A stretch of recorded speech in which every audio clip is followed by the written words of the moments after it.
रामकृष्ण हरी मित्रांनो, आज माऊलींच्या पालखीचा परतीच्या प्रवासातला पंढरपूर ते आळंदी पायी वारीतला दिवस तिसरा 31/7/2026चा शुक्रवारचा दिवस. आज माऊली सकाळी पहाटेच वेळापूर्वरून निघाली आणि विशेष म्हणजे आज माऊली नातेपुतीच्या दिशेला चालली. आपण बघू शकता खूप सुंदर पद्धतीचा हा सोहळा आज आपल्याला या ठिकाणी पाहायला भेटतोय.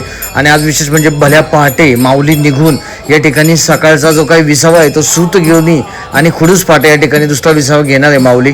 आणि दुपारचं जे काही भोजन असणार आहे तर ते माळशिरस या ठिकाणी असणार आहे.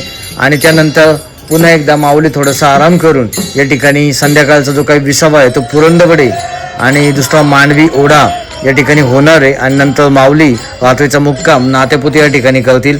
तर मित्रांनो, हा सुंदर सोहळा आपण आज या ठिकाणी अनुभवतोय. आणि मध्ये मध्ये जे काही गावं येतात त्या ठिकाणी प्रत्येकाला ओढ असते माऊलींच्या या पालखीच्या सोहळ्याची, की दर्शन व्हावं, मनोभावे माऊलींचं जे काय सोहळा आहे तो पाहता यावा. त्या याने भरपूर भाविक या ठिकाणी जमा होत असतात आणि गावातली लोक या ठिकाणी या पालखी सोहळ्यामध्ये सहभागी होतात. आणि त्यांना जिथपर्यंत शक्य आहे जाणं तिथपर्यंत माऊलींच्या या पालखीसोबत रथासोबत हे भाविक हे वारकरी या ठिकाणी जात असतात. आणि जे नित्याचे जे पंढरपूरवरून जे डायरेक्टली पायी निघाले ते आळंदीपर्यंत तर ते तर आहेच, पण त्यासोबत मध्ये मध्ये गावानुसार प्रत्येकजण आपापल्या पद्धतीने या ठिकाणी ही पायी वारी आपापल्या पद्धतीला जेवढी शक्य आहे वारी पायी करावी असं भरपूर जण म्हणतात. तर ते पद्धतीने केली जाते. तर खूप सुंदर पद्धतीचा हा सोहळा आज या ठिकाणी होतोय.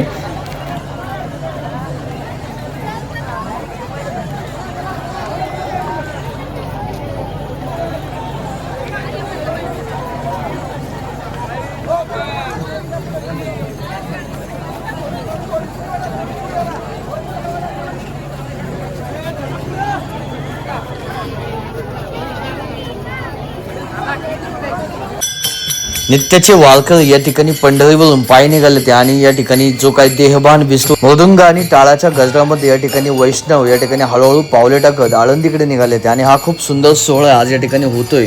विशेष म्हणजे थोड्या वेळातच माऊलींची ही जी काही पालखी ती या ठिकाणी माळशिरस या ठिकाणी पोहोचणार दुपारचा विसावा घेण्यासाठी. कारण सकाळचंच सूतगिरणी आणि खुडूस फाटा या ठिकाणचा विसावा झाला आहे. आणि आपण बघू शकता माळशिरसच्या दिशेला माऊली निघाले ते. नंतर पुन्हा एकदा संध्याकाळी पुरंदरवाडी आणि मांडवी ओढा या ठिकाणी माऊली थोडा वेळ विसावा करणं आणि रात्रीचा मुक्काम हा आजचा नातेपुती या ठिकाणी असणार आहे. आणि विशेष म्हणजे शनिवारचा दिवस 1 तारखेला माऊली नातेपुतीवर निघणार आणि माऊलींचा जो काय मुक्काम असणार तो फलटण या ठिकाणी असणार आहे. म्हणजे उद्या माऊली फलटणला मुक्काम करणार आहे. लक्षात ठेवा मित्रांनो, खूप सुंदर पद्धतीचा हा सोहळा चाललाय. माऊलींची पालखी बघू शकता खूप सुंदर पद्धतीने या ठिकाणी सजली आहे. मित्रांनो, ज्यावेळेस आळंदीहून माऊली पंढरीच्या दिशेला निघते त्यावेळेस 21 दिवसांचा सततचा पायी प्रवास करून पुन्हा एकदा माऊली जेव्हा पंढरीवरून आळंदीकडे निघते तेव्हा फक्त 11 दिवसामध्ये माऊलींचा प्रवास कंप्लीट करायचा असतो. त्यामुळे तुमच्या लक्षात येईल की किती मोठा पल्ला एक दिवसाला माऊलींच्या पालखीमध्ये गाठायचा असतो. कारण ही खरी कसरत असते मित्रांनो, की कमी दिवसामध्ये माऊली खूप अंतर कव्हर करणं, किंवा लवकर पहाटे उठून बाल्या लवकर हे अंतर कव्हर करून कुठेतरी मंजिलीपर्यंत पोहोचणं खरी म्हणजे ही भक्तांची श्रद्धा असते. कारण की एकादशीला माऊली बरोबर 8 जुलैच्या दिवशी या ठिकाणी एकादशीच्या आदल्या दिवशी माऊली या ठिकाणी आळंदीमध्ये पोहोचणार आहे. आणि 9 तारखेला बरोबर एकादशीच्या दिवशी आळंदी नगर प्रदक्षिणा असणार आहे. तर मित्रांनो, याचा आनंद घ्या. मित्रांनो, माऊली दुपारचं भोजन माळशिरस या ठिकाणी करणार आहे आणि संध्याकाळचा जो काही मुक्काम आहे तो आज नातेपुती या ठिकाणी होणार होता. मित्रांनो, आजचा हा सुंदर व्हिडिओ आपल्याला नक्कीच उपयोगी वाटला असेल तर लाईक, शेअर आणि सबस्क्राईब करायला विसरू नका. चला पुन्हा भेटू अशा सुंदर व्हिडिओमध्ये. तोपर्यंत जय रामकृष्ण हरी. आपल्या चॅनलवरती नवीन असेल तर आठवणीने सबस्क्राईब करा जेणेकरून अशा सुंदर व्हिडिओ तुम्हाला पाहता येतील.